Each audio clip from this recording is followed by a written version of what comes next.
We meet again, you two. Hi, Catherine. Do you have any commissions for us today? Commissions, huh? Let me think. Oh, how about this? Please attend the Academia's Academic Symposium this afternoon and recite a love poem on stage. Wait, say what now? And if possible, please also use your camera to capture the reaction of the audience upon finishing the poem. Huh? What kind of commission is that?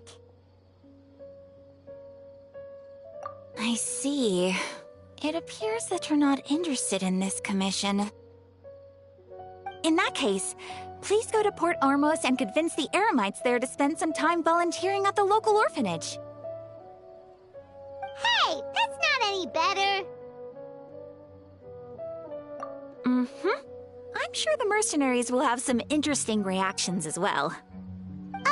Paimon's gotta ask, just who exactly has been submitting these commissions to the Adventurers Guild? Oh, the commissioner? Well, actually, I just wanted to see the two of you in action.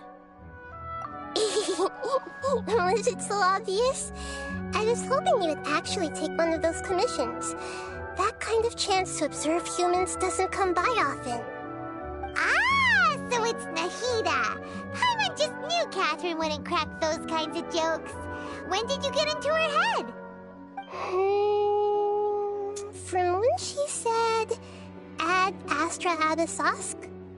So it's been you this whole time? Are you done resting up, Nahida? Yes. I've been sleeping ever since we parted ways, and I even had a really, really long dream.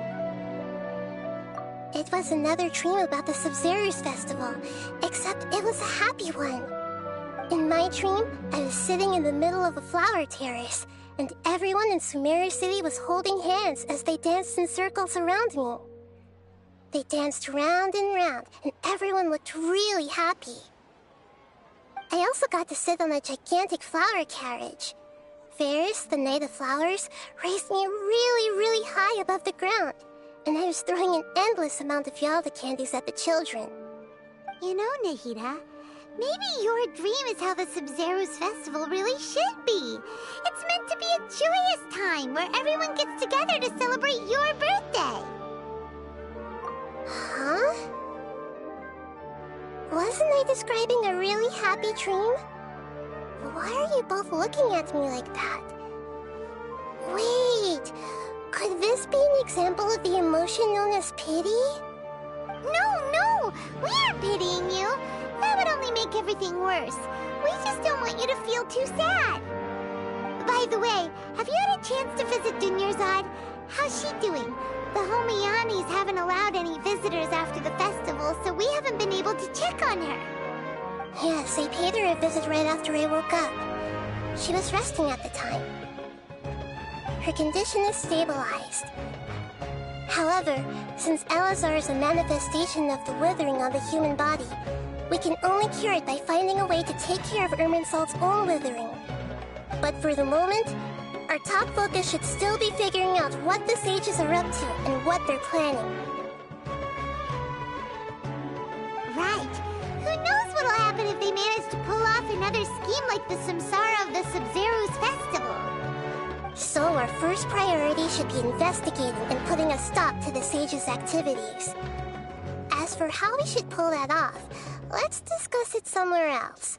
There are too many adventurers around here. Oh, good point. Sorry, adventurers. We're gonna be borrowing Catherine for a little while.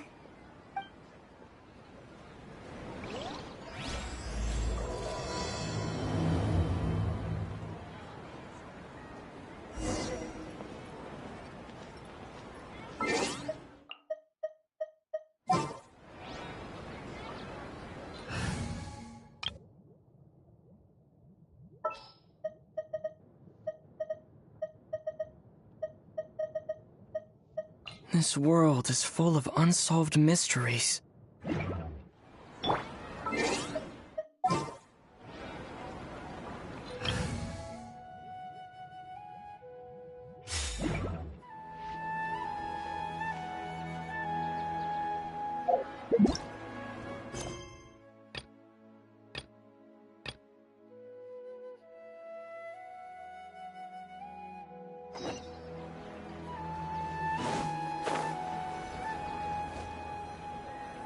Let's continue our chat here. Okay, so do you have any ideas on how we can investigate the sages, Nahida? Actually, I've already done a little bit of work on that. But for now, I want to hear your thoughts.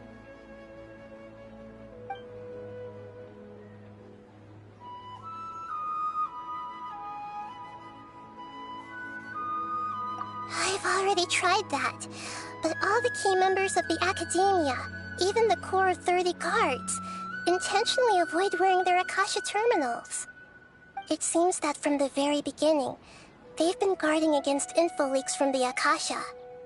Of course, it could also be because they're wary of me. Have you already caught the sage's attention? I'm guessing not yet, but distrusting me would make perfect sense if they've ever paid attention to the urban legends about me. In any case, I probably can't take over their minds directly.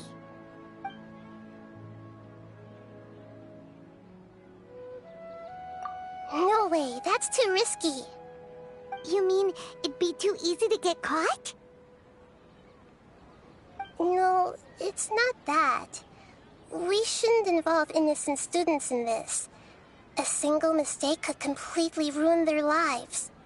Doing that would be ignoring the safety of my people for my own selfish goals. How is that any different from what the sages are doing? That's a good point. Spoken like the god of Sumeru.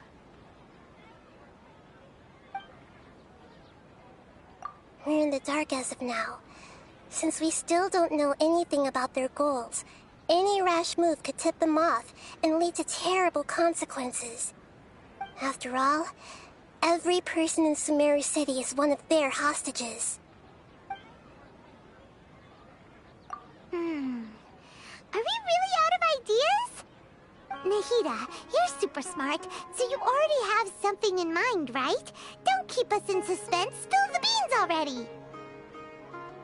According to a popular theory from the Vahumana Darshan of the Academia, rejecting impractical motions at the beginning of a planning session will give more weight to the actual proposal. Okay, but aren't you the god of wisdom? You don't have to use that kind of gimmick to make us take your ideas seriously. Well, I've been thinking that if I can't directly possess the leaders, and if I can't get ordinary people involved, then I should find someone who's already involved, but hasn't decided to side with the sages. You're saying we should recruit a spy? That does sound like it could work. Oh, before coming back, we met someone named Alhaitham. He seems like he acts alone, and he likes doing stuff behind the Academia's back. They probably aren't in cahoots. Actually, I already have someone in mind. Do you still remember that female scholar named Setaria? Setaria. Paimon remembers now. Isn't she the one who's always trailing behind the Grand Sage of the Academia? We ran into her basically every time the Sub-Zero's festival repeated itself. You could even say we're old enemies by now. Paimon still remembers the smug and mean way she always spoke to Nilou. I've always liked observing all kinds of people, and Setaria has always stood out from the crowd. She was born in the desert and was hailed as their greatest genius. Her academic gifts allowed her special admission into the Academia, and also gave her the opportunity to serve as the sage's assistant. Oh, Paimon didn't know she was from the desert. She must be pretty special then. Paimon feels like most of the desert dwellers around the city are working as mercenaries. The name Setaria means star. When she lived in the desert, she shone like the brightest star in the night sky. Later on, she was chosen by the sun. The star was given a place in the daytime sky to complement the sun's dazzling light. Soon after, the star witnessed the sun scorching the earth, which brought forth many disasters. The star began to waver. Instead of staying beside such a sun, wouldn't it be better to return and light up part of the night sky? But in the end, she couldn't give up the radiance of daytime. To cope with her shame, the star buried her guilt and closed her eyes. From the sound of it, Sataria's just hung up on the research opportunities here. But she doesn't really support the academia. She still feels guilty about not doing more for the desert, right? She's just running away from her problems. Indeed. When they are presented with complex moral issues, many people will simply plug their ears and go with the flow until the problem can't be fixed anymore. She's suppressing a lot of guilt, but before she realized it, she had already become the sage's accomplice. She can't deny her part in their schemes anymore. Right. We must somehow make her face her problems again. That way, not only can we get useful intel from her, but she can also use it as an opportunity to redeem herself. From my past observations, Sataria will take a day off from the academia every 10 days to do some shopping in the city. Tomorrow afternoon just happens to be a shopping day for her. That'll be our chance. To prepare, let's go check out some of her favorite spots and have a quick chat with a few of the vendors there.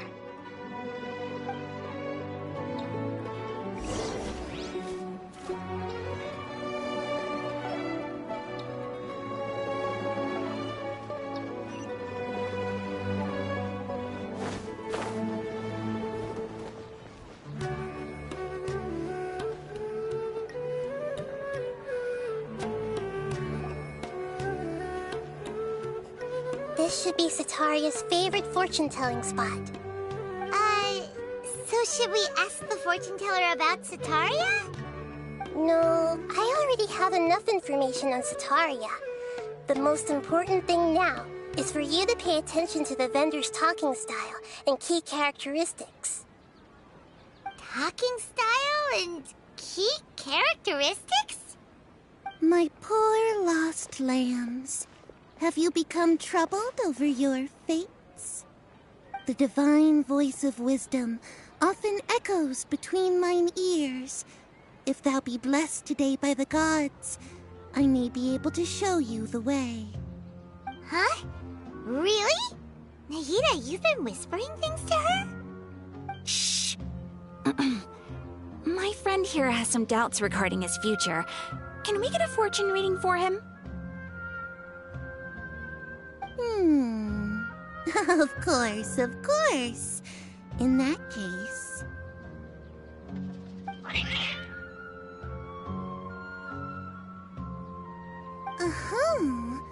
It would seem that Harut and Marut are quite wary of you. Perhaps, at some time in the past, you have somehow offended the gods. Only mocking the god of Animo, questioning the lord of Geo's financial savviness, and brawling with the god of Electro. Do those count? Oh, nothing. Go on, pick an aspect for her to divine.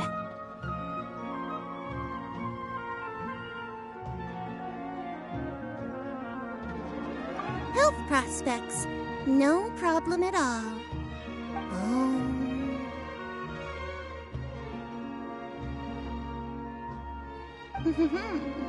The gods have spoken. The truth shall be revealed. Your life shall continue on for many tens of thousands of years? Impossible. Harut, Marut, did you two spoil my divination? I've never read a fortune so absurd.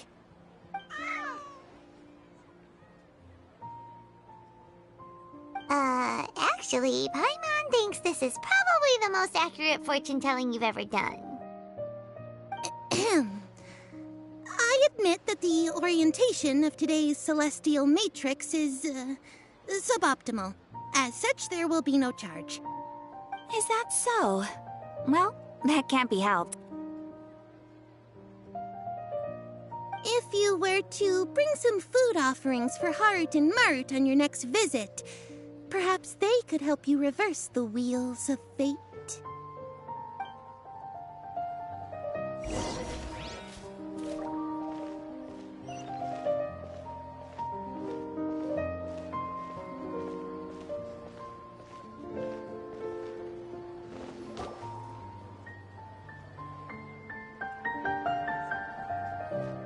is another one of Sataria's favorite stalls? Yep, it belongs to a king.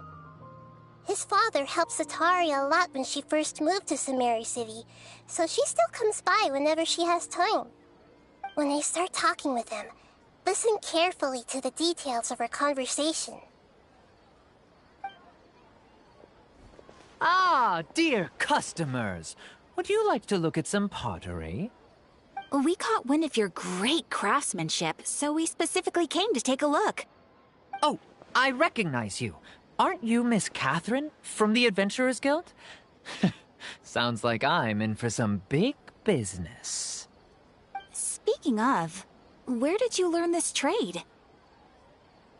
I suppose you could say it all started with my dad. He's a mason by trade, but I picked up an interest in clay while apprenticing for him.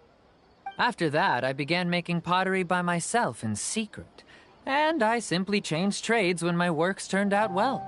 Although it's a pity that I'm no longer making much use of the knowledge provided to me by the Akasha. That's nice. You're making a living doing something you love. So is your father still working as a mason? Oh no, not anymore.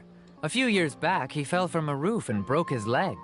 Since he had already saved enough mora over all these years, he's just enjoying the retired life in Port Ormos nowadays. I see. We wish him peace and happiness in his retirement. I'll have someone in charge of logistics at the guild come by another day for some goods. We'll leave you to it. Take care now. No problem. Rest easy, all our goods are sure to meet your every need.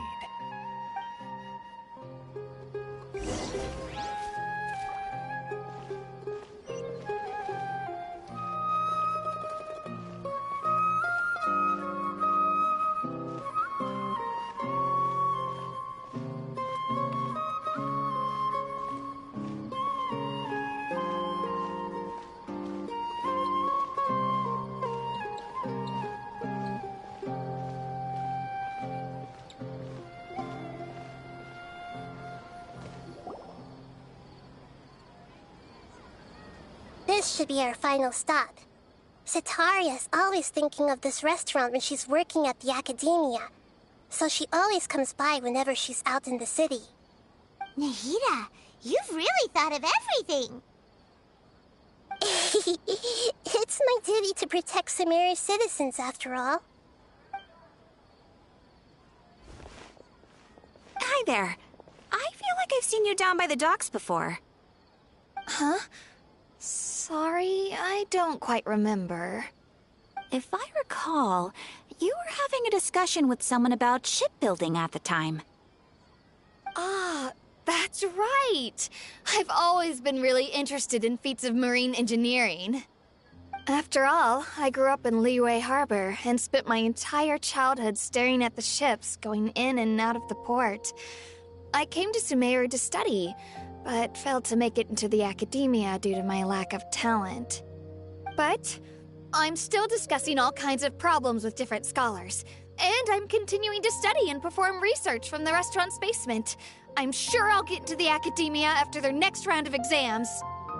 What an admirable spirit for learning. Amazing! Sure, but you'll find hardworking people wherever you go. So this restaurant has a basement as well? Huh. First I've heard of it. That's right. It's not usually open to patrons. Most of the time, employees use it for breaks or to hold private events. I see. Guess that makes sense. Well, good luck with your studies, Miss Chishan. Thank you so much. As long as I can make it into the academia as an official student, I'll be happy.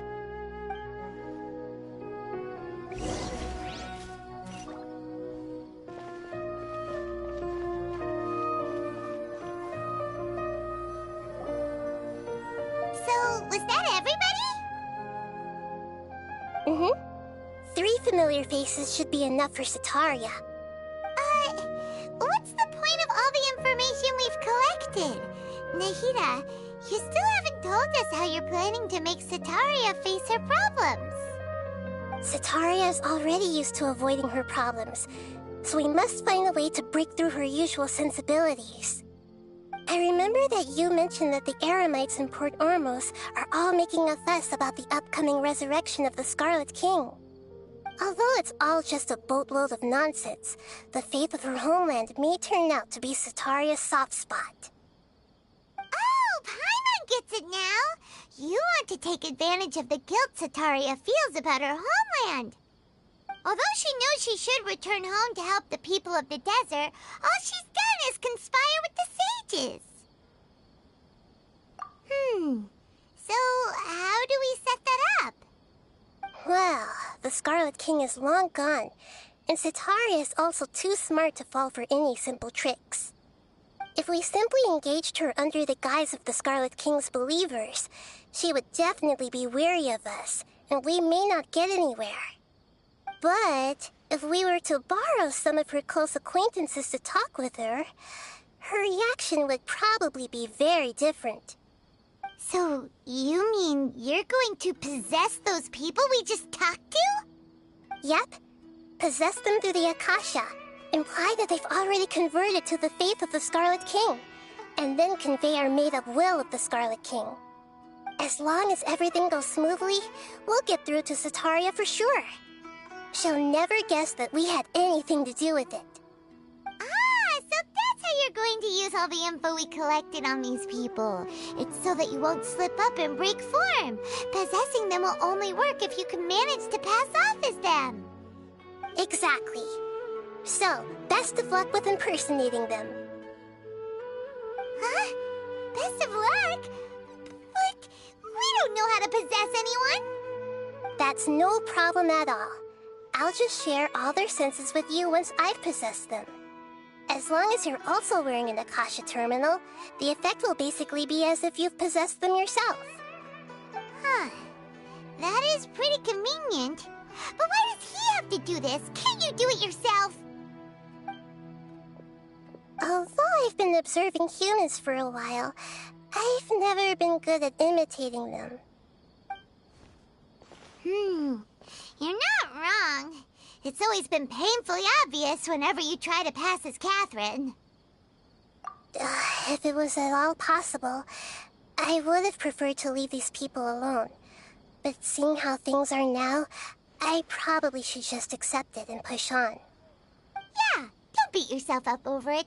We're only doing this to help everyone, and we'll only be borrowing them for a little while anyway. Alright, then let's give it a go tomorrow afternoon.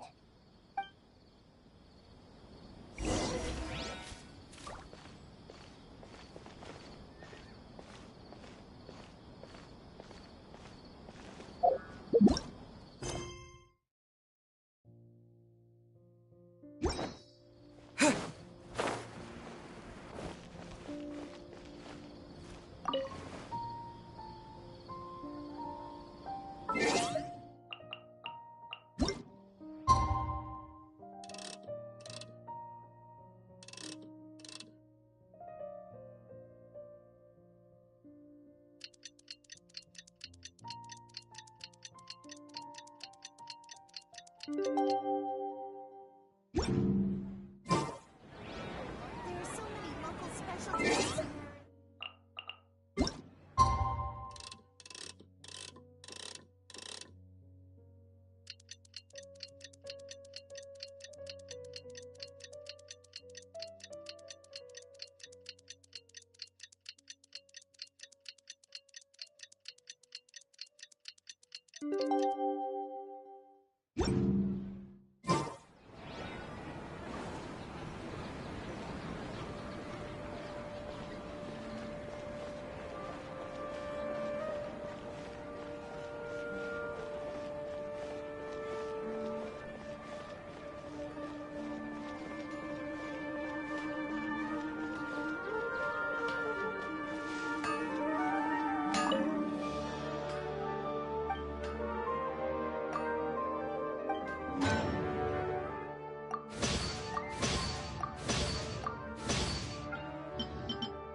she comes! Satori is here! Let's quietly follow her. Once she starts talking to her acquaintances, we'll find a safe spot to begin possessing them. As for how we'll sway her to our side, I'll leave that to you. I trust you'll know what to say. I'm starting to feel kinda nervous. Okay, let's go. Looks like they've already started talking. Let's find a hiding spot and get started.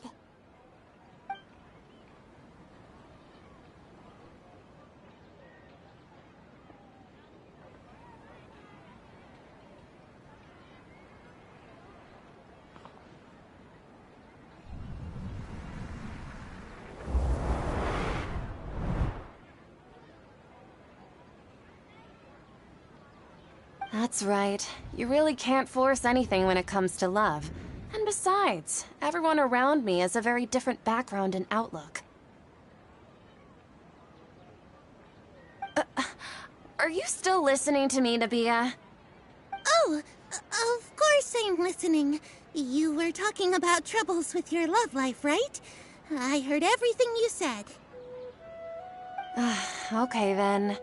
You just seemed a little distracted for a moment there.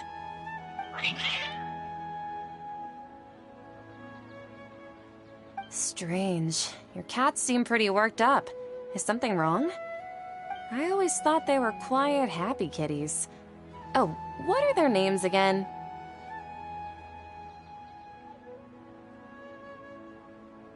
Ah, that's right. They are just little darlings, aren't they? Harut and Marut.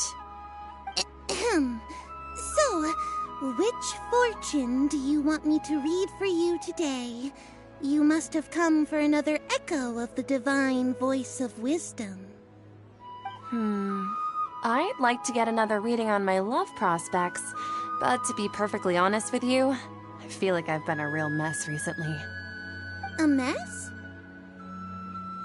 Well, could you do a reading on how long it'll take me to finish my current project at work? I really just want to get it over with. I hear you. No problem at all. The gods will reveal the truth.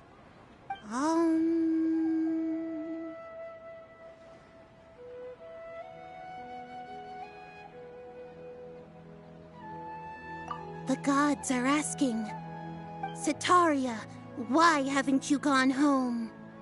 Why haven't I gone home? Do the gods really know everything I've been thinking about? Setaria, why don't you just go home? It's a demand now instead of a question.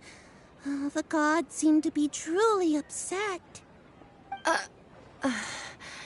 I'm sorry. I know I failed the gods. Please pass on my most sincere apologies and ask for their divine forgiveness.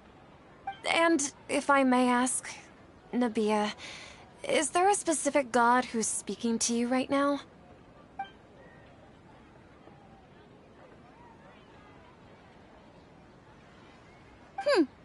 What an inconsiderate and naive question. The god who is speaking to me is, of course, the wisest and mightiest of all, the Scarlet King. The Scarlet King? No wonder he would make such a demand of me. Oh, wait a second. The Scarlet King passed away a long time ago. Even though news of the Scarlet King's resurrection has been spreading like wildfire, it's all just a misinformation campaign from the academia. How can the Scarlet King still exist in real life? What insolence! I am the Scarlet King's most loyal believer. Do you wish to refute his voice of wisdom? Oh, no. As a child of the desert, I am only reveling in his power upon learning that his divine glory has touched even this city. I will think very carefully about his demand of me. I'm sorry. I must go now. Wait!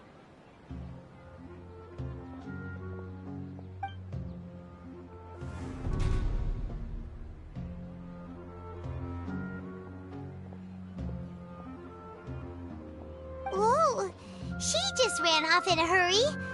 She looked pretty upset, too. Well done. Setaria didn't seem to suspect anything amiss. To have something she's been trying desperately to avoid show up out of nowhere and berate her, that must have shaken her to the core.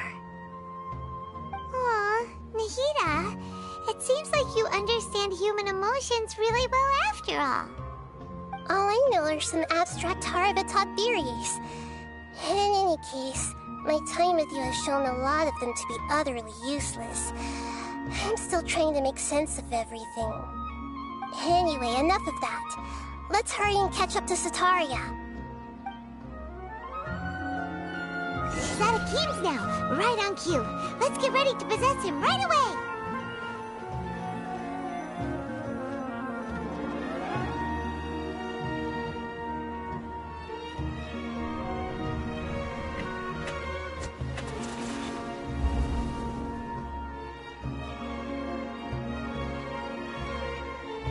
It's okay.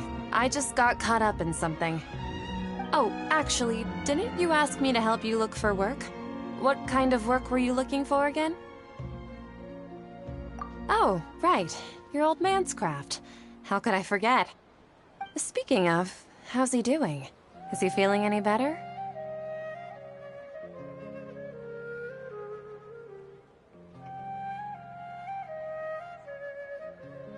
Huh? Wasn't he nursing a leg injury? If I recall correctly, his strong arms had always been his pride and joy. He sprained his arm a while back while trying to show off his strength. I thought you'd heard. Actually, while we're talking about him, is he still living in Port Ormos? Yeah, he's been retired there for a while. If you could find the time, please write him a letter. Please pass on that recently, faith in the Scarlet King has taken root in Port Ormos and has begun to spread across Sumeru. He has a quick temper and has always been a devout follower of the Dendro Archon. I don't want him to get into a fight with those Scarlet King believers because of a difference in beliefs. Oh? So who are you siding with in all of this? The Academia or the Scarlet King? I'm so jealous of you. You were born a child of the desert, yet you chose to betray the Scarlet King, and now you spend all your time with those crooks from the Academia. Akeem, you don't mean you've also become a believer of the Scarlet King? What's so strange about becoming a believer of the wise Scarlet King? In fact, aren't you the strange one? The one who still can't pick a side? Can't pick a side? Me? Whoa! Paimon had no idea you'd be so good at this! You really zeroed in on the issue and put it right in front of her. It might feel a bit overwhelming for Sataria. But once everything is over, I'll be sure to pay her a visit to her mind and explain everything. Anyway, let's keep going.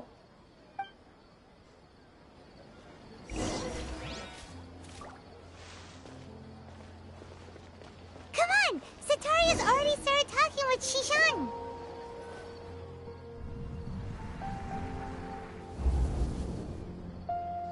So, Shishan, have you noticed anything weird in the city lately? Like, as if someone was trying to preach to you about something?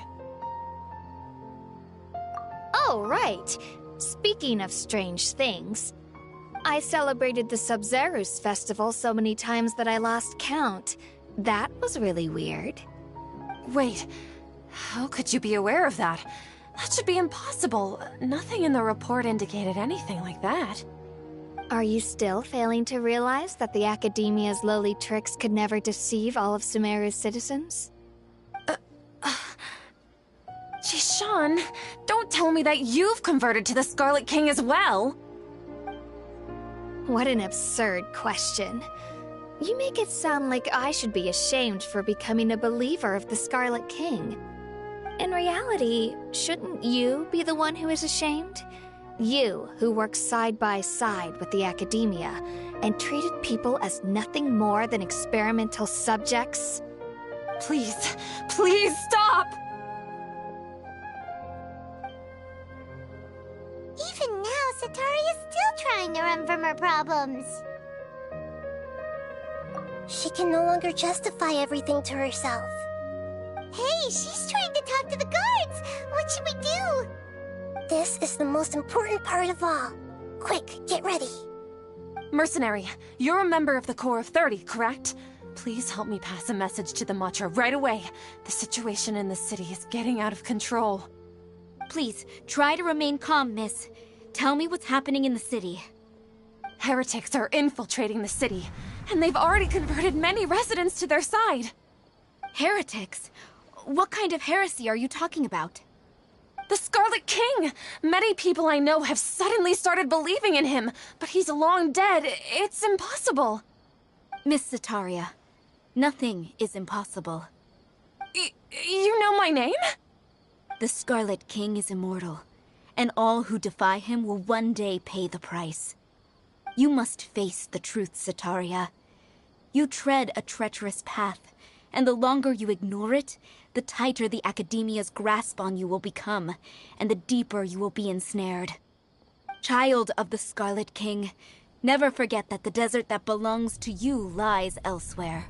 What's so strange about becoming a believer of the wise Scarlet King?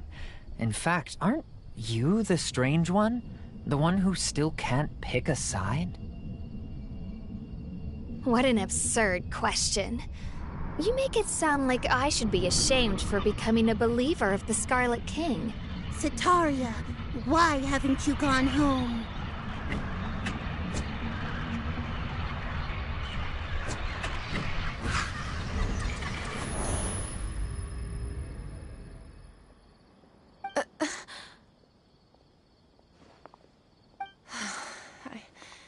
It seems that no matter where I run, I only keep finding more believers of the Scarlet King. I have to say, this is a familiar feeling. I've also been running from my guilt this whole time. Guilt over my part in the Sage's plans, and from ignoring the letters from the children of my homeland. But no matter how much I may try to ignore or get rid of it, my guilt always comes back. You won't necessarily lose your research opportunities by facing the truth. Besides, did you really want to conduct your research while carrying such heavy feelings of guilt? How do you know me so well? Are you truly just a believer of the Scarlet King? Or are you the god himself? That's not important. The important thing is to pass judgment on the Academia and its sages, and to correct their mistakes. If you could provide some assistance in this matter, perhaps it could serve as a form of atonement. I've actually never believed in the gods, but I've always believed in serendipity. Your appearance must be a fated opportunity for me to get out of this wretched situation. Please tell me, what can I do for you? How much do you know about the sage's current activities? I was just one of the designers for the massed dream harvest scheme, which is what happened around the Sub-Zeru's festival. But I know very little about the full scope of the overall project. I'd assume that only staff with the highest clearance would have access to those confidential documents. I've just been working to meet the Grand Sage's specified requirements. However, there's something that's been really bothering me. I heard that a scholar who was previously expelled has returned to the city, and even the sages are still quite wary of him. To fight against the Academia, we will need to figure out the nature and the purpose of their work. Is there a way for us to get access to the confidential documents you mentioned? It should be possible if we're willing to take some risks. After all, I'm an assistant to the Grand Sage, and I've been working on many tasks outside of the project. One thing, though, I won't be able to transfer the documents to you through the Akasha once I get my hands on them. The sages have always closely monitored all activities within the Akasha. Let me see... let's use the most primitive method. Send someone to pick up the documents tomorrow evening at the Academia entrance. The Academia entrance? Wouldn't that be too conspicuous? Don't worry about that. I assure you, this won't be a trap. I'm only suggesting this location because it'll draw more scrutiny for me to leave the Academia again. It'll be safest for me to distract the guards long enough to hand you the documents. All right, I trust you. So, if I were to successfully complete this task, would it mean I've atoned for my wrongdoings? That'll depend on the judgment of the Dendro Archon. The Dendro Archon. That's right. Her people are the ones we have endangered. As the God of Wisdom, she's also the one responsible for judging and guiding the scholars. Maybe it's time for me to find a god to believe in. Just as Nahida predicted, we've managed to bring Sataria to our side! The Traveler's execution was ingenious. He's the one who deserves all the praise. Well, now that we've made plans to meet again tomorrow evening, all we can do is pray for Sataria's mission to go off without a hitch. Pray? But if we're going to pray to the gods, aren't we just praying to you? God of Wisdom and Guardian of the Scholars? No. The truth is the true Guardian of Scholars. I've always believed that. Anyway, let's meet again tomorrow evening at the Adventurers Guild.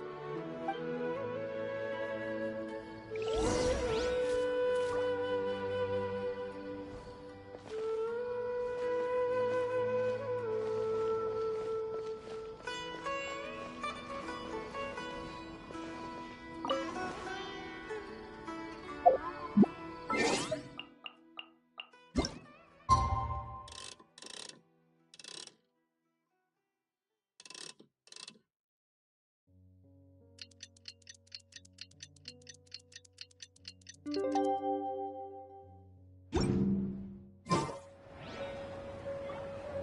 are so many local specialties in Sumeru.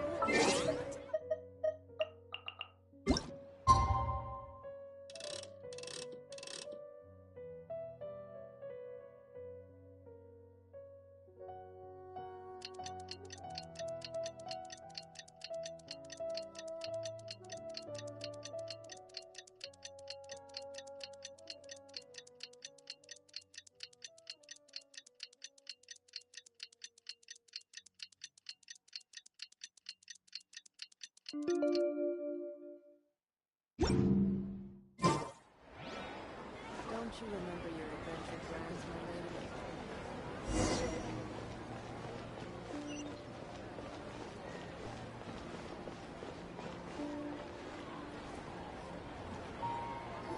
Catherine, we're here! Oh, you are the other Catherine, right? That's right.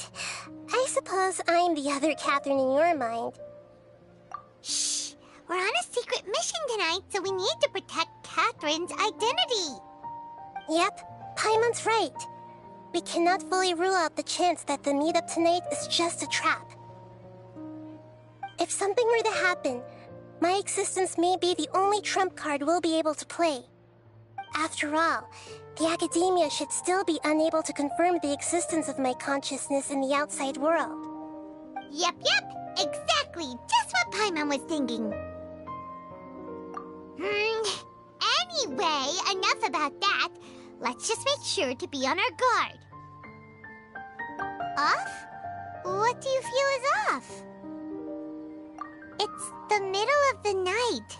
Of course it's quiet. You're not getting paranoid, are you? No, I think he's right. It really is a lot quieter than usual. If you look around, there seems to be fewer people on the streets. I'm not sure if this is the case for the entire city, though. Huh. Maybe it's just a coincidence. Maybe Sataria figured out a way to not only distract the guards, but also to get everyone to go to sleep early, just so we can exchange the documents in peace. I also can't quite figure out why things feel a little off. But now that we're here, let's go ahead and meet her as we planned. Well, regardless, as long as you're here with us, Paimon feels a little safer.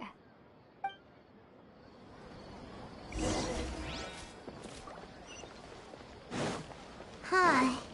There really aren't many people out right now. Let's hope it'll be this quiet in front of the Academia, and that Sataria managed to distract all the guards.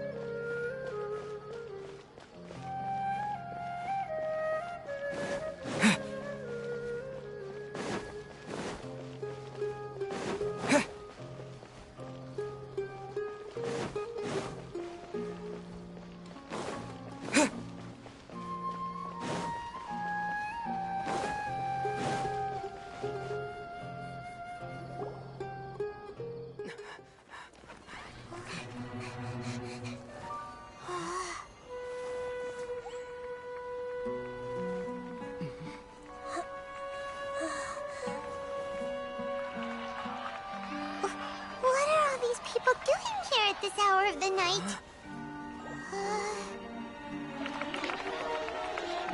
Ah, the triumphant hero returns at last. And to a rather spectacular welcome, even if I do say so myself. You're the outcast, expelled from the academia. Indeed I am. Although these days they tend to call me the Doctor.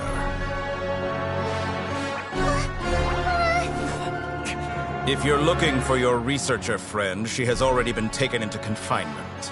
With some basic caution, she could have discovered the listening device on her person. Clearly, she lacks the degree of rigor expected of a true scholar.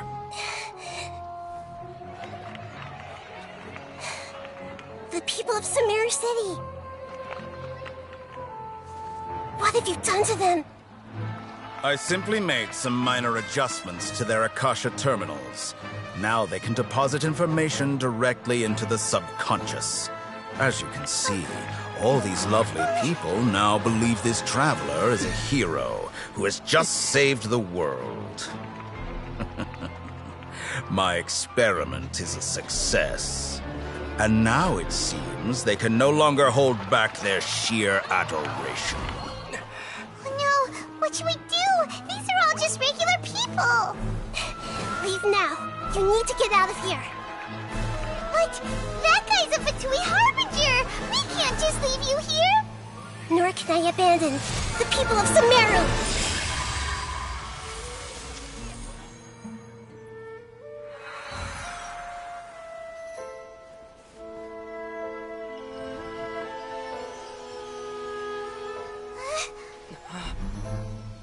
Don't worry.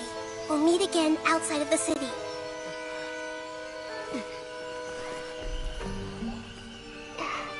I see. You appear to have overridden their mental faculties with your own consciousness.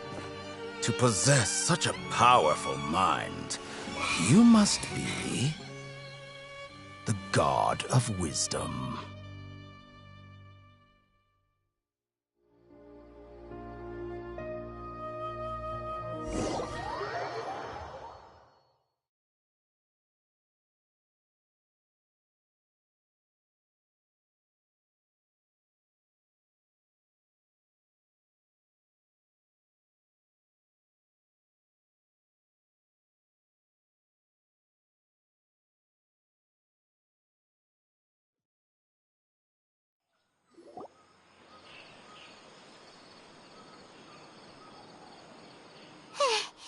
This should be far enough.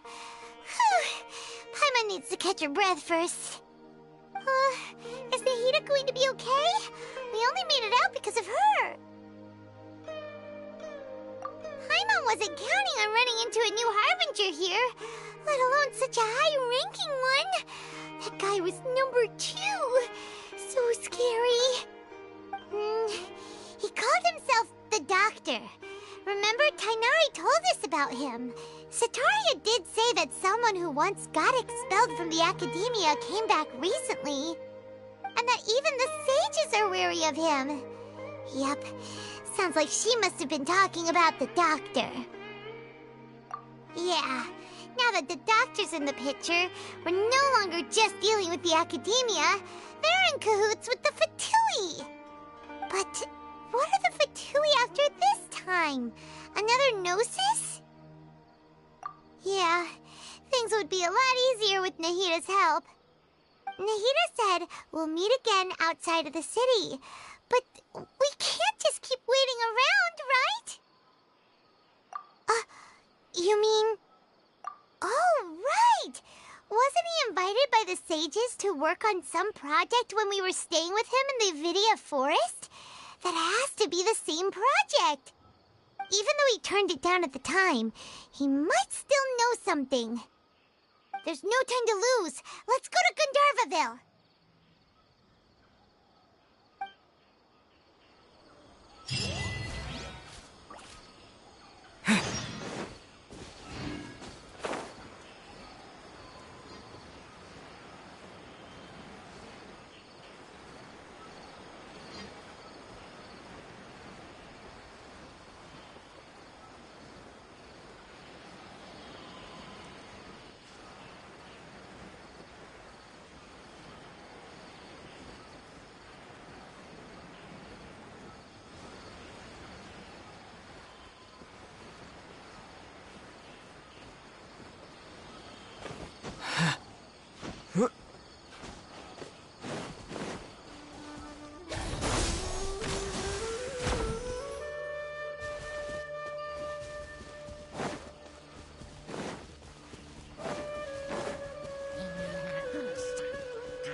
Hold it right there. A blonde-haired traveler and a floating fairy. We've got you all right. Take a look around. You've fallen right into our trap. Are you mercenaries from the Corps of 30? Did you come here to arrest us? Corps of 30? We're nothing like those government lapdogs who don't even get scraps for their work. We are an elite brigade that commands the highest commission rate in all of Sumeru. We're here on the orders of a client known only as the Outcast. The Outcast? An outcast from the academia? But why wouldn't the doctor just send the Fatui after us? Still wasting time on idle chit-chat. We'll shut you up soon enough. Get them! You're up, Traveler! Following order. Terminate! Can't see. Need. Tidal wave. Shouldn't let your guard down. Scatter! I'm going in! Let's light it up! Enshroud! Need.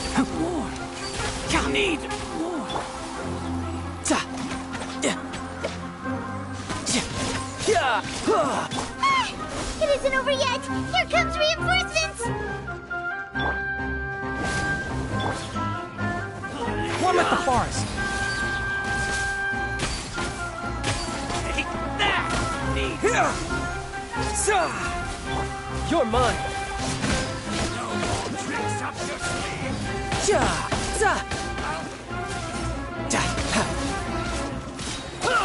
Brace yourself! This is gonna hurt! That was pretty rough.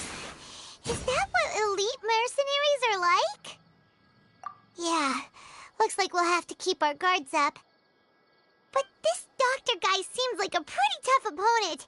He knew exactly where to set up an ambush. Did he predict that we would try to find Tainari? Going up against smart people is tough.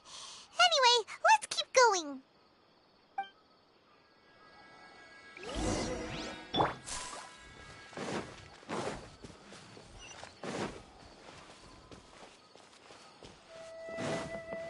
I'll have to grab a drink with Flame May when I'm back in the city.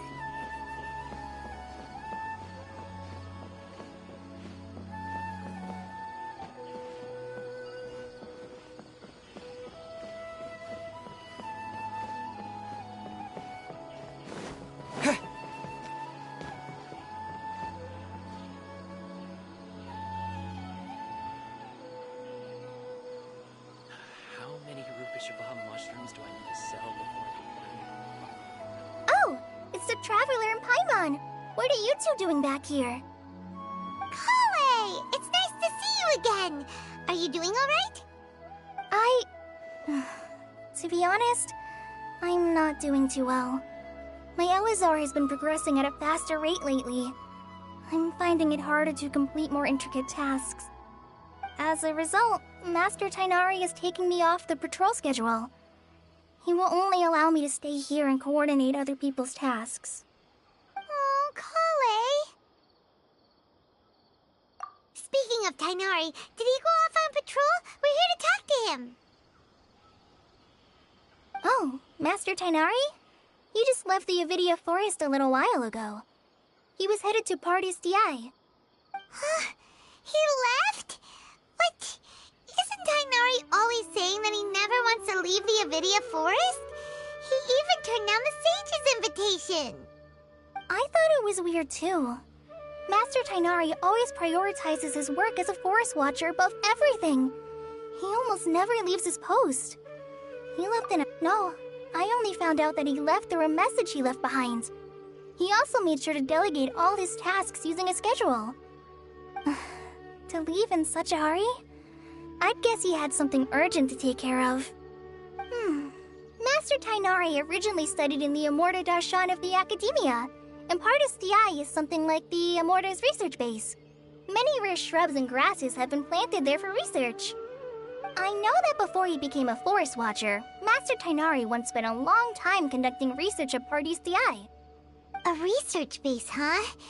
Gotta wonder what kind of research Tainari just decided to work on all of a sudden. Oh, we don't have a lot of time, so let's go look for him at Pardis Di. Don't worry, I'm fine. I'm used to living with Elazar by now. If you run into Master Tainari, please send him my regards. Got it. Will do. See you later, Kale.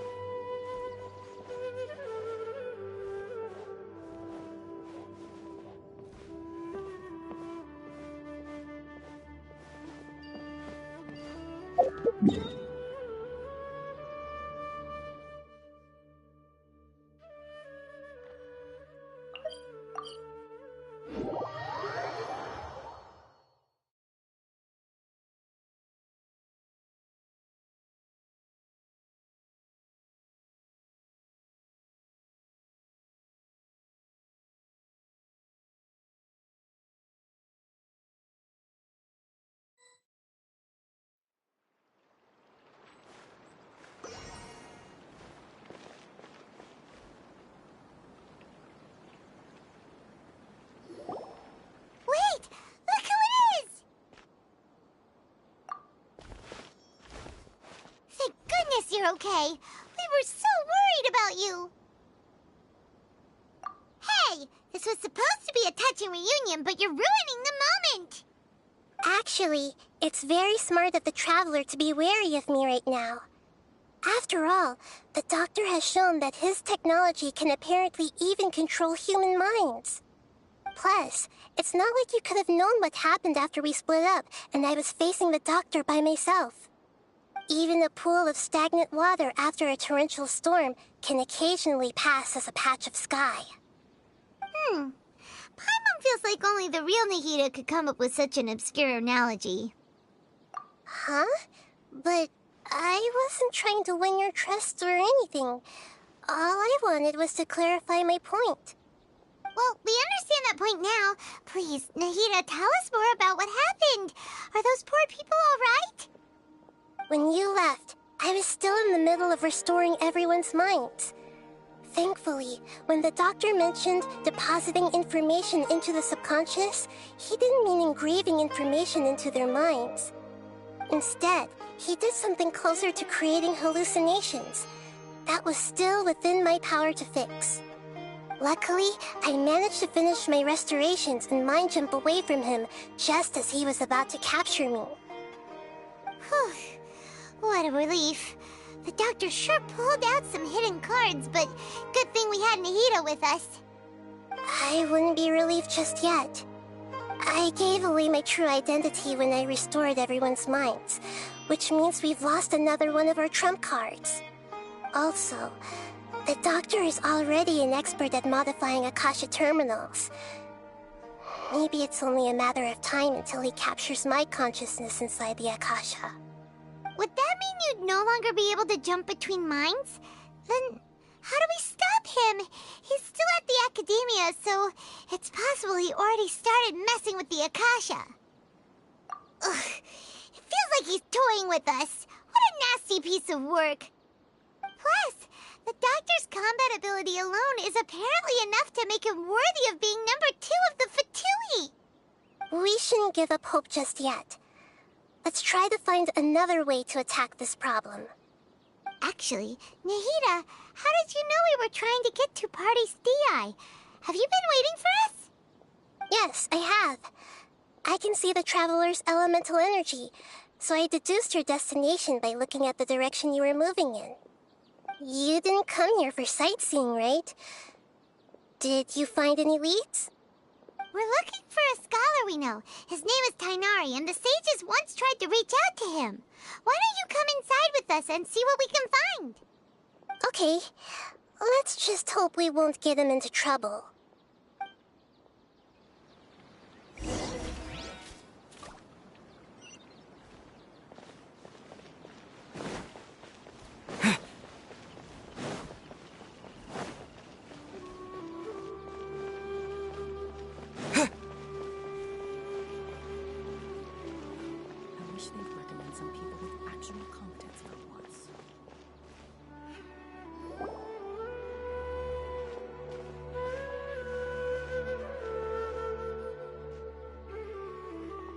traveler? It is you! Ah, the voice! It's Hypatia! Ah, what a pleasant surprise! It's so nice to see the two of you again. Who's this? She's a scholar we met in the Avidia Forest. When we last saw each other, she was still training in the... what's it called? Satyavada life? Oh, I see. That's right, we're old friends. You've come at just the right time. Ever since I've come here, hardly anyone has even talked to me. Hypatia, you're way too excited about this. Actually, for you to leave the Avidia Forest means... you're not in training anymore? Wait, no. Did you already finish your training and reach Paripurna life? What do you think? My consciousness has already managed to make contact with the divine. You did it! Congratulations! It's so exhilarating to share this sublime joy with others at long last! When my consciousness made contact with the gods, what a supreme and unparalleled experience that was! That sounds incredible!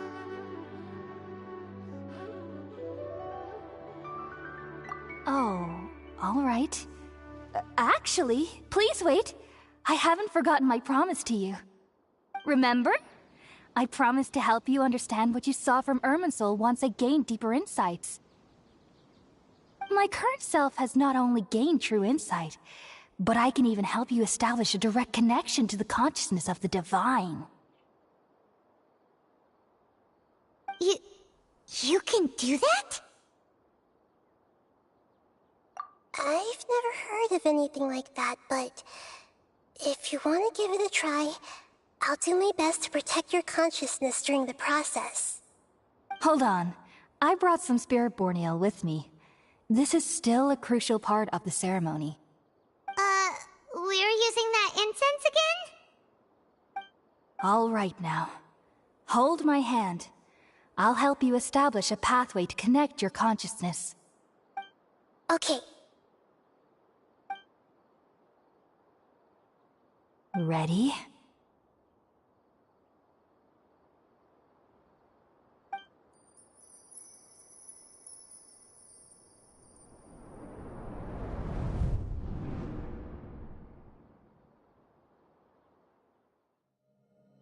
It took 3 betrayals for me to finally understand.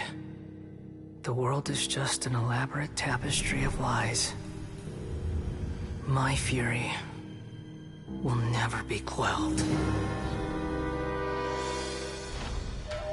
The first to betray me was a god. My creator. My mother. Valuing strength above all, she saw no worth in me and I was discarded. The second was a human. My family. My friend. Consumed by fear, he saw me as an abomination. The third was one exactly like me. A hope for the future. A fledgling barely out of the nest. Powerless before his mortality, he broke his promise to me. Humans, they can't be trusted. And the gods fill me with pure loathing. So I said good riddance. I denounce the world and laugh in its face. My chest will never again be defiled by worldly filth. I will scrub away every last trace of human emotion. Then it will be empty, a blank slate, and ready to receive a supreme gnosis, brimming with pure divinity.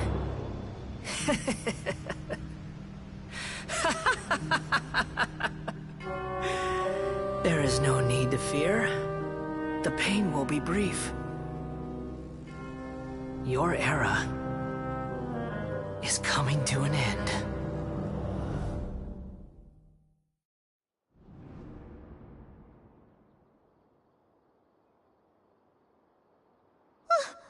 What was that?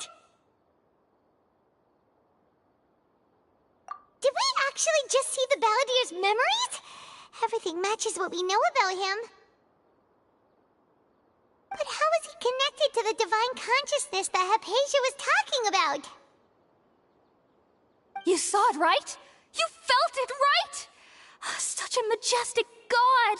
Such a noble will! Such sublime emotion! Alas, shame. If only that which beats within my chest wasn't a filthy mortal heart. Oh, great and merciful God, please grant me forgiveness and salvation. Do you understand now? I'm afraid this is no periporno life, but rather...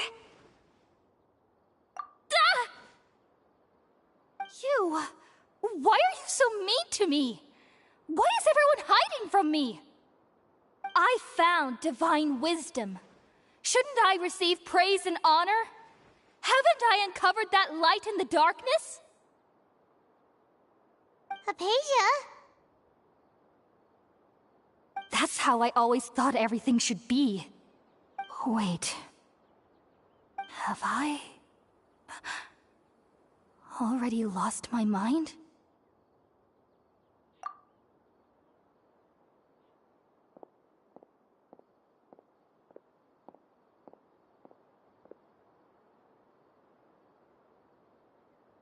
Wait, something isn't right.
Okay, we finally lost him.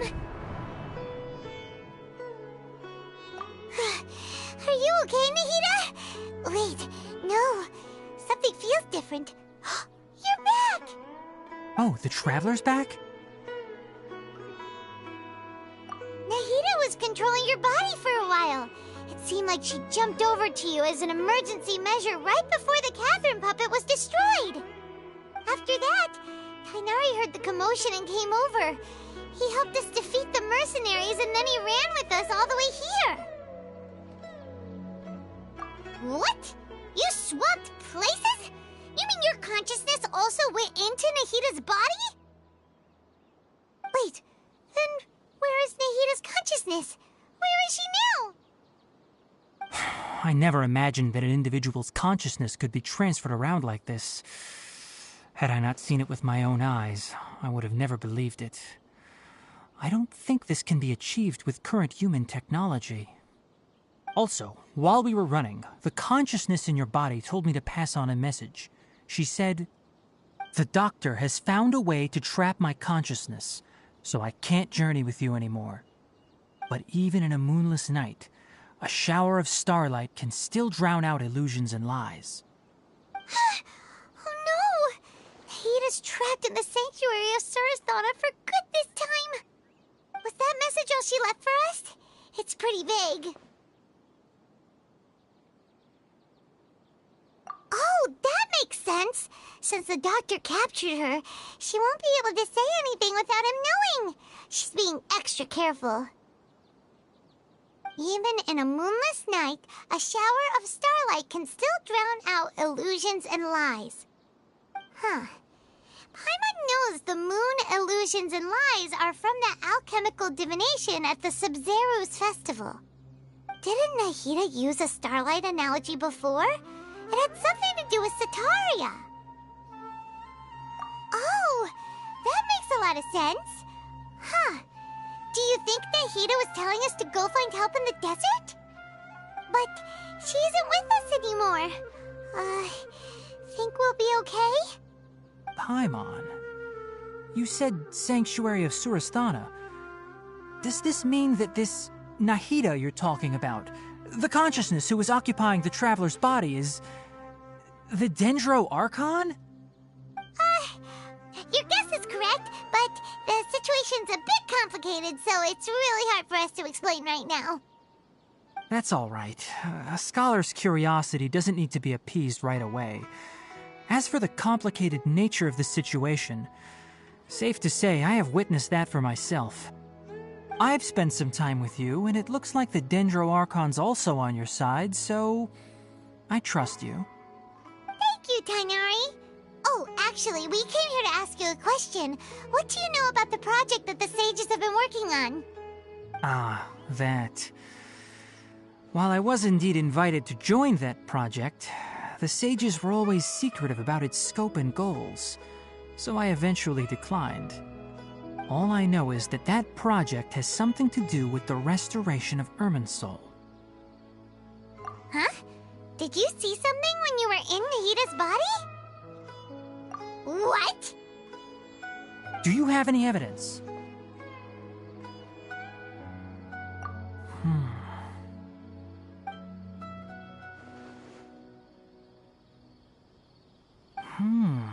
So that's what happened. That explains why Hypatia's symptoms were different from those of the other scholars who went mad. It's because she made contact with the consciousness of a new god who is still in the process of being born. Tainari, did you leave the Avidia Forest because of Hypatia? I did. I noticed Hypatia's mental anomalies, but since her symptoms were rather atypical, I secretly took her to Pardis Dii and began searching for a way to return her to her normal self. If I didn't take action, Hypatia would have already been taken by the Matra to the desert, doomed to a life of exile at Aru village. Now that you mention it, I knew the Academia has never thought particularly highly of Lesser Lord Kusanali, but I still didn't expect them to do something as arrogant as creating a new god. Looks like I made the right decision by not accepting their invitation. The Doctor and the Balladeer. We have 2 Fatui Harbingers in Sumeru. Sounds like we're in for a bad time. From your description, I don't think they've completed their project. There may still be room for us to intervene. But then, what is the connection between creating a new god and restoring Irminsul? Yeah, it feels like we're still nowhere close to figuring out the sage's goals. Right. We've pretty much gone over everything we need to know, so we should head out. How about you, Tainari? What are you going to do? I'll stay here for now. I still want to try a few more things to help Hypatia. If you're planning to go into the desert, start by heading for Caravan Rabat. That'll be your fastest route. Come find me here if there's anything else I can do to help. May the spirit of wisdom go with you. Thanks, Tainari. Hopefully Hypatia will feel better soon. We're off then.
Scatter!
We finally made it to Caravan Rebut. It's pretty lively here. So, just past this wall is the desert, huh? Oh, wow. Paimon remembers hearing people call this the Wall of Samiel. It's made to block sandstorms from the outside. Oh, if it's this tall, it's gotta be the divine work of Greater Lord Rukkhadevata, right?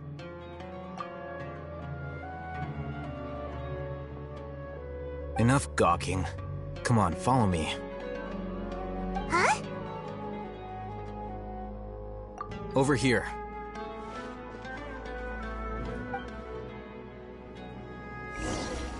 Oh, Ethan went that way! Let's hurry up and follow him. Wonder what he's up to. There must still be traces of the Scarlet King's army.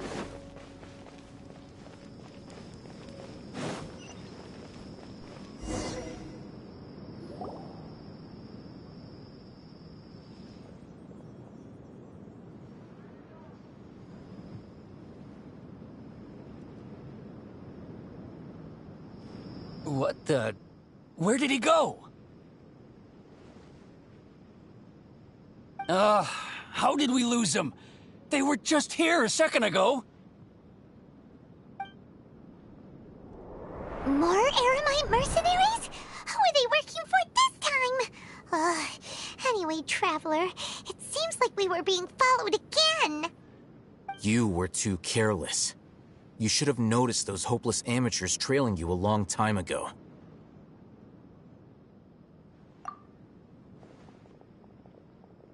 There's no need to thank me. I've never cared to keep track of personal favors. All I did was correct a mistake I happened to come across. It's a habit I developed at the Academia. You really gave Paimon a scare, Alhaitham. We never thought we'd run into you here. Last time we met at Port Ormos, didn't you say you were going back to the Academia? Wait, don't tell Paimon that you're here to take us back on their orders! Oh, so you've already landed yourselves on the Academia's hit list. I can't say that I didn't expect it. However, had I wished to turn you over to the Academia, don't you think you'd already be the Eremites' honored guests by now? Oh, right. You do have a point. I have no interest in running errands for that project. As a scholar, I've always belonged to the camp that promotes researcher autonomy. And these days, you're more fascinating than anything the sages can offer. Not quite. To tell you the truth, I'm still investigating the Divine Knowledge Capsule. Unfortunately, I've run into some difficulties. Everyone says the capsule originated in the desert and was eventually moved to Port Ormos. If I am to get to the bottom of this, I must understand how the capsule first came to be. Which brings me back to you and why you're so interesting.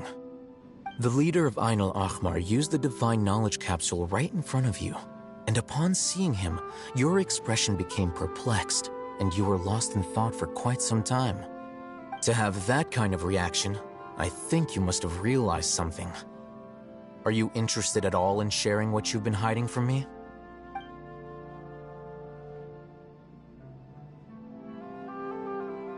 Alhaitham, you really have a ridiculous eye for detail. What kind of person even notices or remembers stuff like that? So that's your answer. Well, I do work for the academia after all. So considering that, it is indeed wise to keep your cards close to your chest. But that does prove you do have some undisclosed information about the divine knowledge capsule. Am I right? No matter. Rather than simply learning the answers from you, I'd still prefer to investigate on my own. Speaking of, you two are also headed to the desert? That's right! We have the same plan as you! But we don't really have any concrete goals at the moment. Then I'd suggest starting with Aru Village. It's the largest settlement in the desert, so it'll probably have more resources and intel than anywhere else. Well, It's always better to travel with someone you know. Let's go!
I'll keep this close.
Before us lies Aru Village, the safe haven of the desert folk. Whoa, this landscape is really something else. What a cool place! Let's go check it out!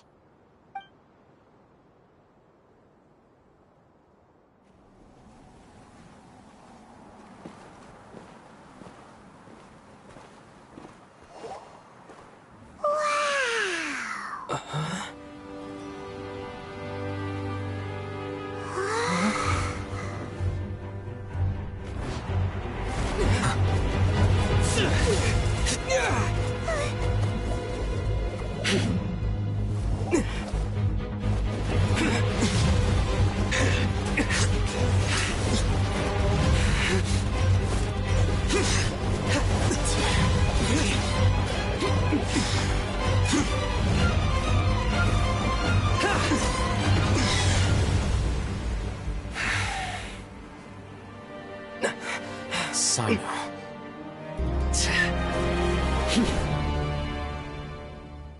Unless my memory fails me, we have barely spoken 2 words to each other before now at the Academia. Would you care to enlighten me as to when and how I invited the General Mahamatra's wrath? Alhaitham, do not think you can escape my judgment just because you managed to escape my attack. Judgment? So that's how you'd characterize your actions here, is it? Or would elimination perhaps be a more accurate description? Had I used my full strength, not even this traveler would have been able to stop me. Though styled like an assassination, I sought only to ensure that my target would be unable to flee or resist. Standard practice for the Matra, as well you know. Seemed to me more like your own personal touch. Who is that, Alhaitham? Did you call him General Mahamatra? Yes.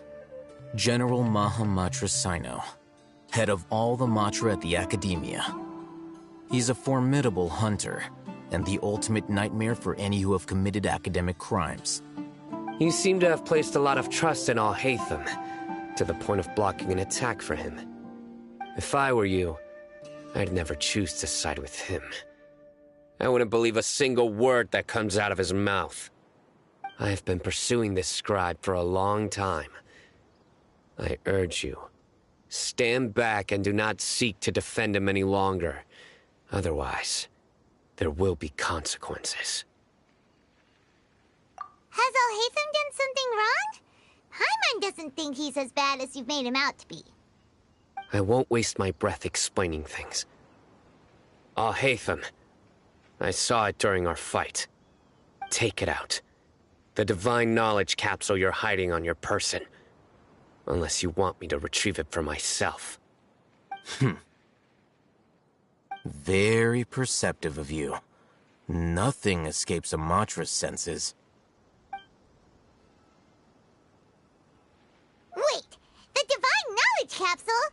Didn't it fall into the Matra's hands in Port Ormos? No wonder you speak with such confidence, Sino. But I must admit, I'm very curious. What does this capsule mean to you? And why, as General Mahamatra of the Academia, are you all alone in the desert? As far as I'm aware, the other Matra have been speculating about your disappearance. Have you been given a mission that's, let's say, morally dubious? If I was the real target of your mission, what was stopping you from simply using your authority and resources to judge me within the walls of the Academia? I should have known you'd be difficult to deal with.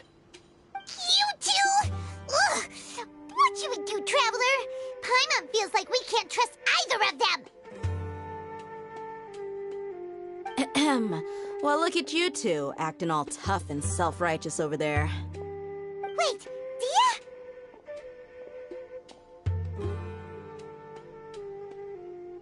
Great! Finally, someone that we can trust! You gotta help us out here, otherwise these two are gonna start fighting again! Yeah, sure looks that way. 2 giants from the Academia duking it out once and for all. Not something you get to see every day, that's for sure. Listen, I know you academic types love to fill up your big brains with self-righteous morality and lord your empty rules and virtues over each other. But how dare you bring your petty disputes into the safe haven of Aru Village? It seems like someone's gonna have to beat some sense into your thick skulls until you finally learn to respect these grounds.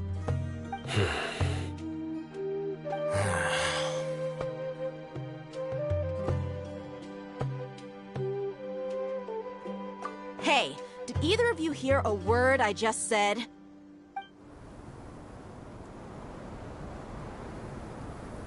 Whoa, what's going on?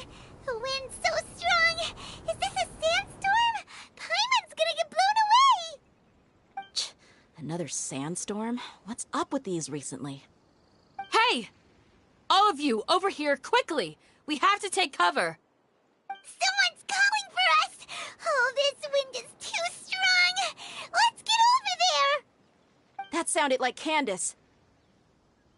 Come on, you two. Jeez, are all of you academia folks such hard work? Move it! All right, stop yelling.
Well, this is pretty awkward. Hey, wanna play sardines with 3 people who wanna tear each other limb from limb? Sure, why not? Sounds fun. The air is so thick and heavy. Paimon can hardly keep floating anymore. My sincere apologies, everyone. This is the home of our village chief. I will have to ask you to make do with this small room until the sandstorm dies down. Please, let me introduce myself. I am Candace, protector of Aru Village. Our savior has come at last! Nice to meet you, Candace. The name's Paimon. Thank you so much for helping us. There's no need to thank me. It's only right to help each other when the weather gets rough. Wow, she's so gentle and caring, like a nice older sister. Unlike those guys over there. All right. Now that we're all better acquainted, we should return to the topic at hand. As a guardian charged with the responsibility to protect my fellow villagers from harm, I was observing your conflict from afar, even before the sandstorm started. And now that you have set foot within our village itself, it is all the more my responsibility to make absolutely sure that you pose no threat whatsoever to us. So please, have an honest and sincere conversation with one another, and put your hostile feelings to rest. If anyone dares to start anything again while they are under this roof, I will not hesitate to send them out for some quality time with the creatures of the sandstorm. Oh, on second thought, Paimon may have misjudged Candace's character. And that goes for you too, Miss Dia. Do I make myself clear? All right, we got it, Candace. That's what I like to hear. So, which of you will begin? I was supposed to be a mediator, but I might have gotten a little too involved just now. Anyway, one of those two should probably start talking. Wait, that was you trying to be a mediator? I have nothing to hide, so there's no shame in explaining myself. While Al-Haytham wasn't wrong about the other Matra not knowing my whereabouts, it's not because I've been assigned a morally dubious mission. Rather, I've chosen to exile myself. Huh? Exile yourself? A little while ago, I discovered that there was data missing in the Academia's project planning and development files. What little they did report clearly did not match the project's actual progress. As General Mahamatra, I had the responsibility and authority to request an audit. However, to my surprise, the person responsible for the erroneous data was none other than Grand Sage Azar himself.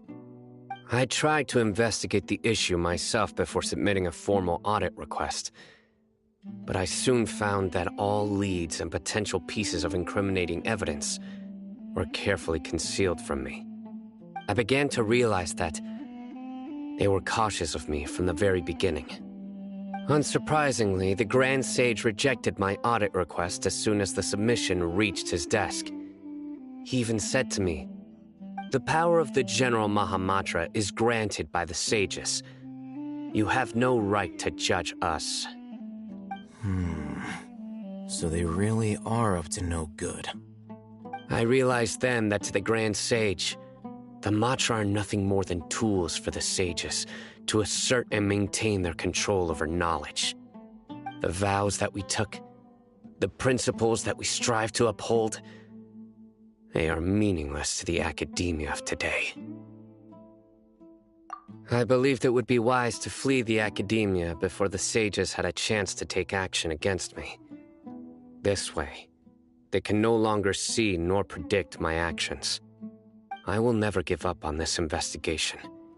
There's no need for someone else to give me power or authority. Once I find the truth, I will administer judgment by my own name. Sino seems to have the same goal as us. We're all investigating the sages. Plus, now that he's no longer the General Mahamatra, he somehow feels a lot less scary. Well, Sino, if that's your story, then why did you see Alhaitham as a target? When I was investigating the matter in the academia, I overheard a conversation between Alhaitham and a sage. The sages asked you to investigate a blonde-haired traveler. Do you dispute this, Alhaitham? What? Like many parts of the project, this assignment was undocumented. Now throw in your suspicious behavior with the divine knowledge capsule, and I think we deserve an explanation. Yes. I was indeed tasked with investigating the traveler. Alhaitham! After all, the promised reward was so great that hardly any scholar could have refused. The sage told me, once you've completed this assignment, I can give you a glimpse of divine knowledge. A most enticing offer. Unfortunately, those academics don't know me at all. Their words contained one key piece of information, namely that divine knowledge indeed exists. That gave me all I needed to know. From my perspective, the sages are far from trustworthy. Think about it. Isn't it a little strange they're so willing to share divine knowledge with anyone, even as a reward? So, I began my own investigation following the lead of the divine knowledge capsule. In the end, I realized my wisdom in committing to this rather than collaborating with the sages. Had I been less guarded, I probably would have ended up like that Ain al-Ahmar mercenary, incapable of remaining sane for long enough to hold a conversation. You mean that the sages originally planned to dispose of you, using one of those capsules that drive people insane? I'd already given up on the assignment by then. I only told the academia I was waiting in Port Ormos for you to appear so they wouldn't suspect anything. So it came as quite a surprise when I encountered my erstwhile target while investigating the divine knowledge capsule. Criminals do love to talk about coincidences. Even though I ran into the traveler by chance, I had no intention of providing assistance to the academia. Also, you should remember, you were the ones who decided to follow me and strike up a conversation after I left that tavern. That's that's true. Alhaitham helped us out at Caravan Rebot as well. Maybe he's telling the truth. I'm willing to apologize if that's worth anything to you. I took the Divine Knowledge Capsule behind your back because I judged its existence to be a significant risk. I felt that it would be best for no one to interact with it before it had been properly studied. After all, curiosity often proves to be the most dangerous thing in this land. You should be well aware, Scribe Alhaitham, that curiosity can also lead you to danger and suspicion. Answer me this. Did the sages share any information about their project with you? Have I not made myself clear? You and I are both distrusted by the academia. Do you really think they would tell me anything? Fine.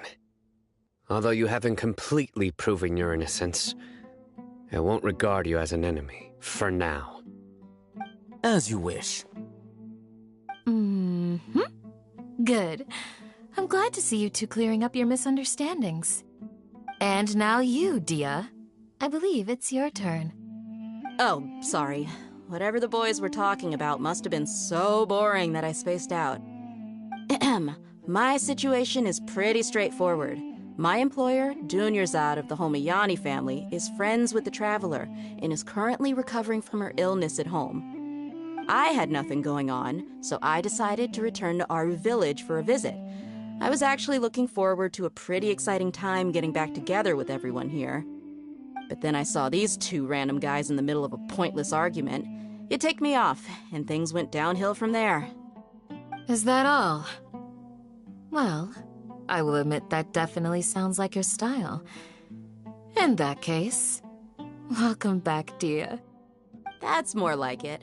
I missed you all so much, Candace.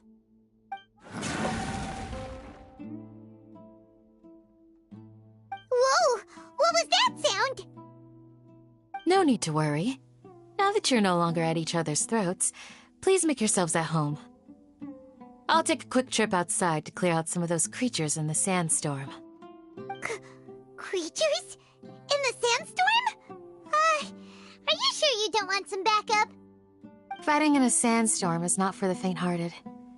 Anyone without extensive training in these conditions is at a disadvantage. You needn't worry. Yeah, just leave him to Candace. Don't worry, she's as tough as they come.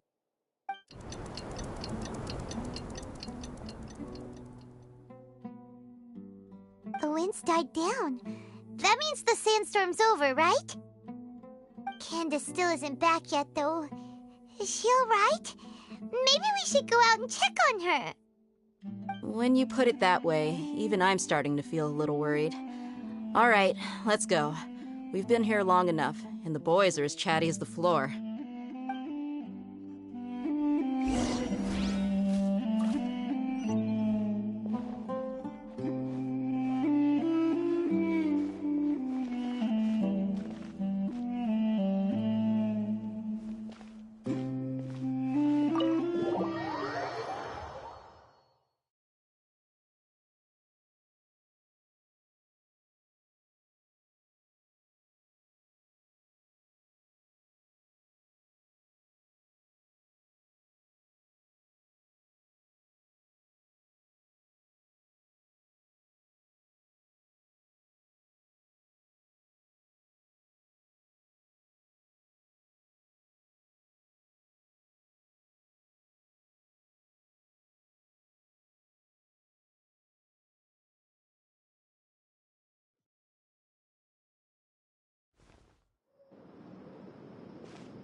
Goodness, you're still fighting? You've been out here dealing with these creatures the entire time?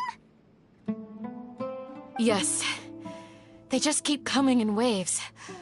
I've lost count of how many I've defeated. Before I realized it, even the sandstorm had stopped. Ah, here comes another wave! Leave this round to us. I got interrupted earlier, but now I have something to take my anger out on.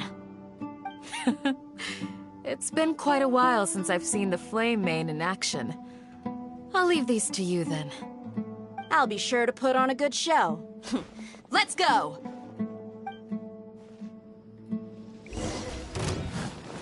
Propagate! Everybody stand! Let's nip that in the bud.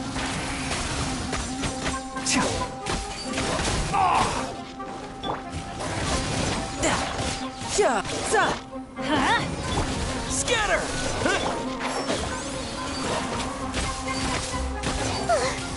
Here comes another wave! When are they ever gonna let up?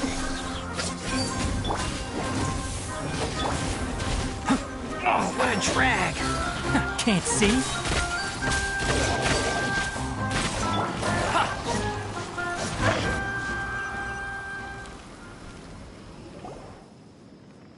The creatures stopped appearing. Was that the last of them?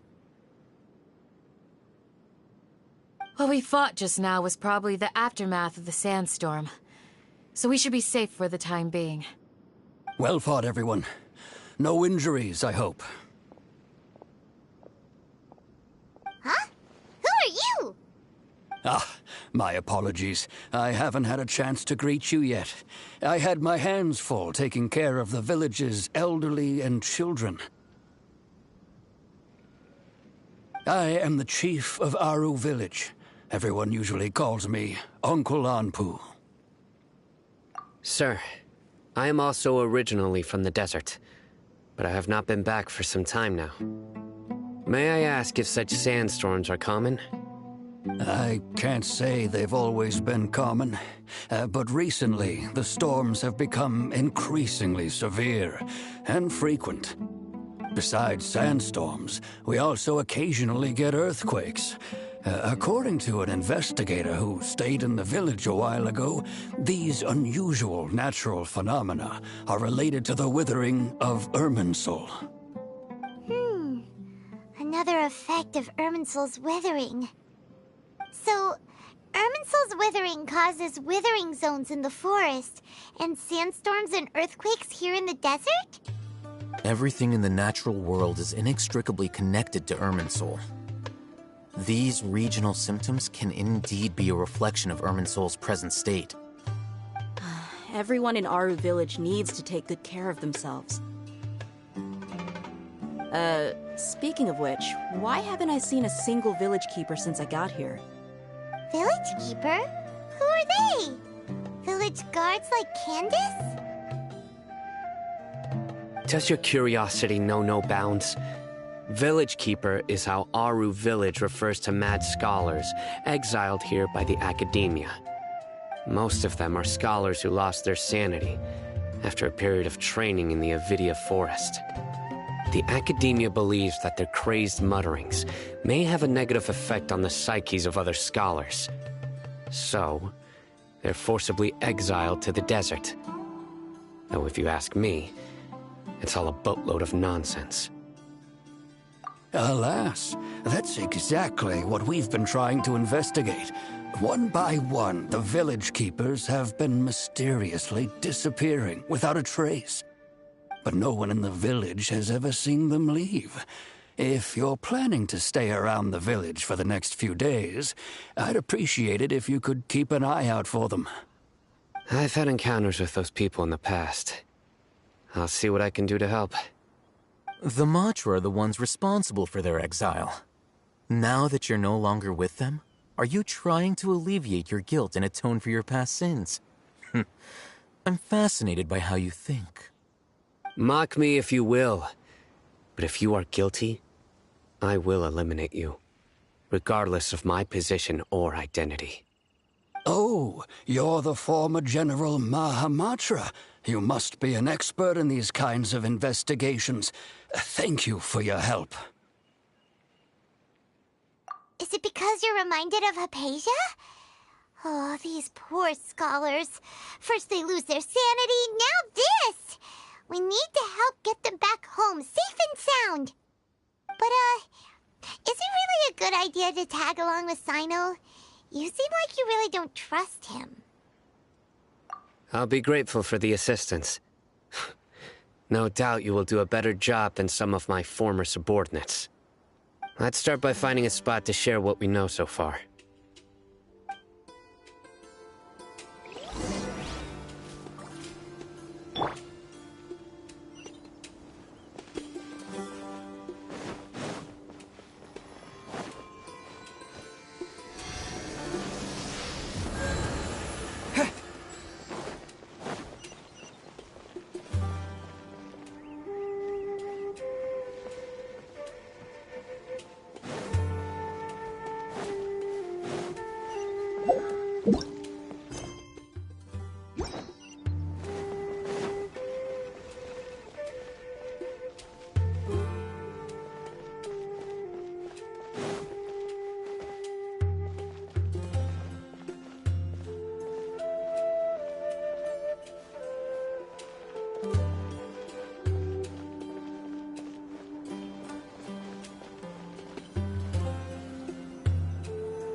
Although I've sent myself into exile, I'm still doing essentially the same things as before. Do you still have any questions for me before we start our investigation? One of my former subordinates told me that this title has its origins in a strange incident. The Academia has long exiled mad scholars to Aru Village. A mysterious phenomenon exists here. When mad scholars first arrive, they are as incoherent and deranged as before. But after spending some time here, they invariably begin to calm down. Initially, the people of Aru Village greatly resented having to take in the mad scholars. But a strange incident one night changed that. Aru Village was struck by the strongest earthquake in living memory. Seeing buildings on the verge of collapse all around him, the then chief of the village was preparing to take everyone to safety. Suddenly, he noticed a mad scholar crouching in a corner, caressing the ground with his hands. A soft, green light radiated from him, like a divine glow against the backdrop of night. Despite the powerful tremors that ripped through the ground that night, all the houses remained upright, almost as if they had grown roots reaching deep into the ground. In the end, not a single building collapsed, and no one was hurt. After that, the people of Aru Village treated the mad scholars with greater kindness, and began to refer to them as the village keepers. The soft green light? A mad scholar protecting Aru Village? What do you make of it, Traveler? Paimon thinks so too. Actually, Sino, do you know if any of the mad scholars continued to wear their Akasha terminals at Aru Village? In theory, they would continue wearing them so the Academia could still monitor their activities. With that said, the main Akasha system would no longer have any interaction with them. Oh, no wonder! Everything makes sense then! Add in the fact that they calmed down, it was probably Nahida who calmed them. If you are able to draw a conclusion from this one story alone, then it appears you possess much more information than I do. So, what do you make of the story? Really? Lesser Lord Kusanali. What? You don't believe us? Lesser Lord Kusanali was definitely using the Akasha to give her power to the mad scholars! No, it's not so much that I don't believe you. I'm just struck by your reasoning. Lesser Lord Kusanali, the current Dendro Archon.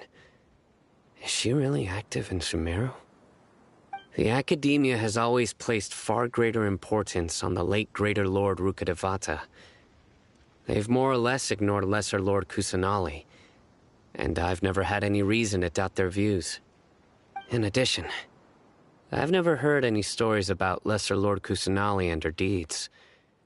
To me, she might as well have been a god that never existed. No way! Nahida definitely exists! She's a... how should Paimon put it? She's a good Archon who's kind and wise, even if she says weird stuff sometimes. I've spent many years interrogating criminals, so I can easily tell when someone is lying. Good! Then you should know that we're telling the truth. That look in your eyes. I've never seen that from a liar. You two really must have met Lesser Lord Kusanali. How can this be? To think, our Archon has been amongst us this entire time. Alright, now it's our turn to put our skills to good use for this investigation. But easier said than done, especially since we don't have any leads. Maybe we can start by knocking on some doors. Excuse me, are you here to help me find my grandpa? Huh? Who are you? By the sounds of it, a resident of this village. My name is Isak. You'll help me find my grandpa, right? Is your grandpa a mad scholar?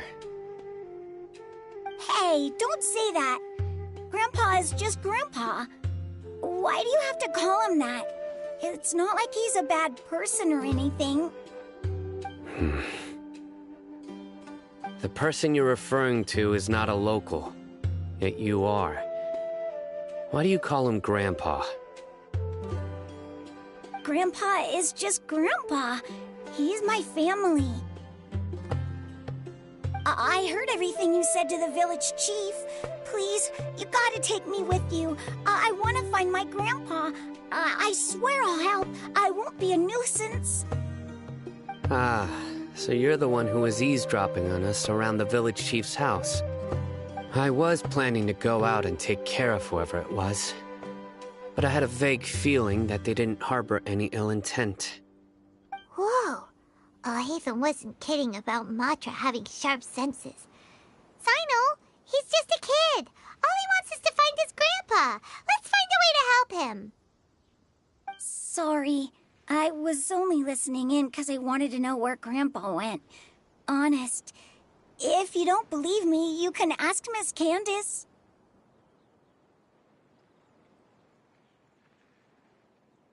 All right.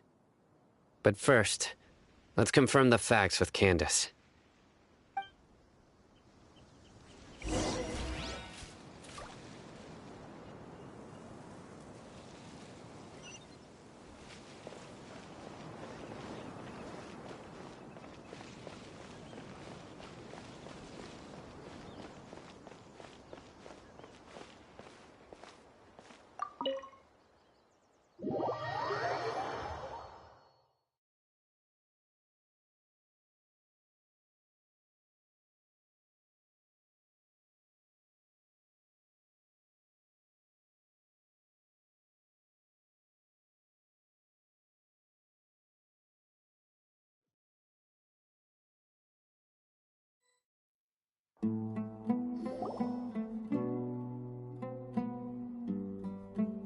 Sino is super vigilant.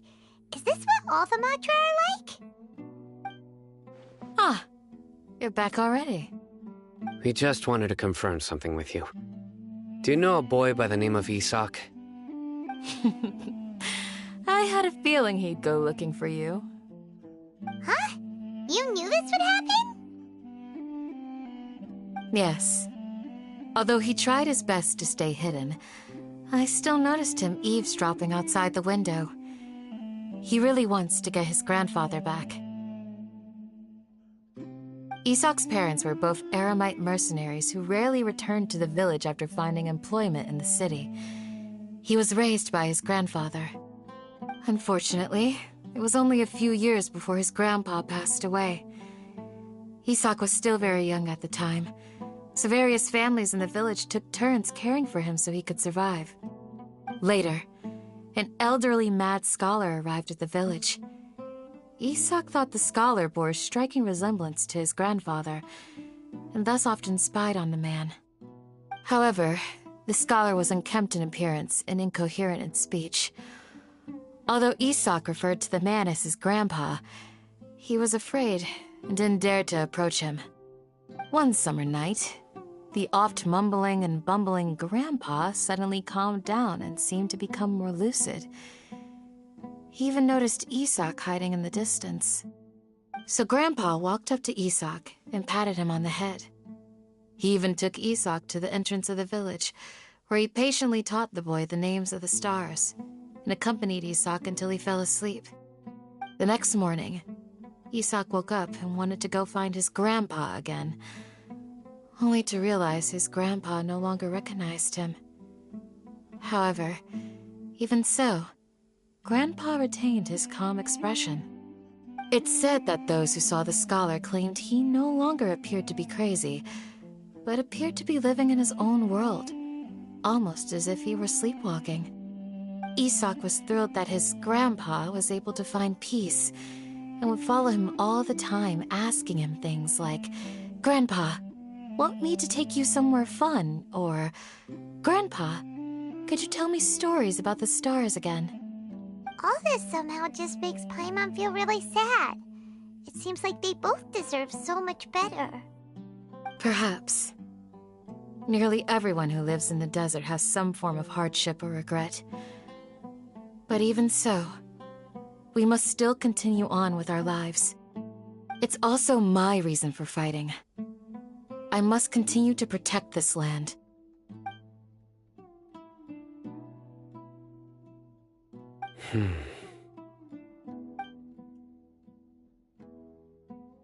Maybe the people have always had a considerate God watching over them. Huh? What did you say, Sino? No, nothing. As long as Isak keeps his word and doesn't get in our way, we can take him along.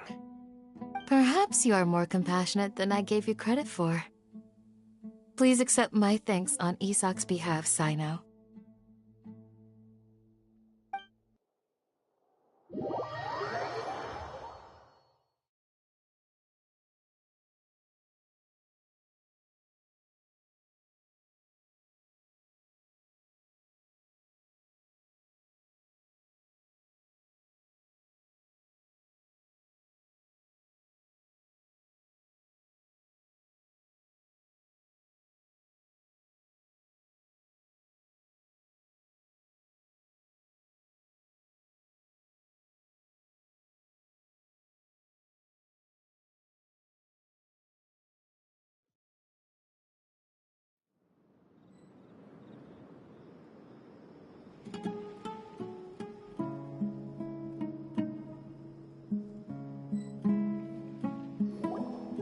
Hey, Isak! Oh, it's you guys! We've cleared everything up. Let's go find your grandpa. Really? Wow! Thank you so much!